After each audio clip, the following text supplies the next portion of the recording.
চলো আজ তোমাদের সাথে শেয়ার করি আমার দুটো প্রফেশন, মানে হলো একদিকে শুট আর একদিকে আমার নেলসের কাজ।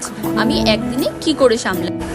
দিনটা ছিল 25শে আগস্ট আর আমার শুট লোকেশন ছিল ব্যারাকপুর। সকাল সকাল রেডি হয়ে বেরিয়ে পড়েছিলাম শুটের উদ্দেশ্যে।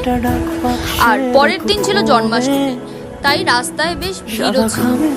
যাই হোক, পৌঁছে গেছি আমি আমার লোকেশনে। আর তোমাদের সাথে কথা বলতে বলতে আমার লুকটা অলমোস্ট রেডি। আর এইদিকে দিদি আর দাদা করছিল শুটের কিছু প্ল্যানিং। আর এইটা হলো আমার সেই দিন শুটের সেট। আর এই ছিল আমার ফাইনাল লুক। লুকটা কেমন লাগলো অবশ্যই জানিও। শুট কমপ্লিট করে পরের দিন জন্মাষ্টমীর জন্য কিছু কেনাকাটি করে চলে এলাম বাড়ি। বাড়ি এসে একটু রেস্ট নিয়ে বসেছিলাম নেলের কাজ করতে। জানাতে কিন্তু একদম ভুলো না তোমাদের কেমন লাগলো আমার এই নেলের কাজটা। আর সামনেই তো পুজো আসছে, যারা যারা আমার কাছে এইভাবে নেল করতে চাও নিজেদের স্লটটা তাড়াতাড়ি বুক করে নাও।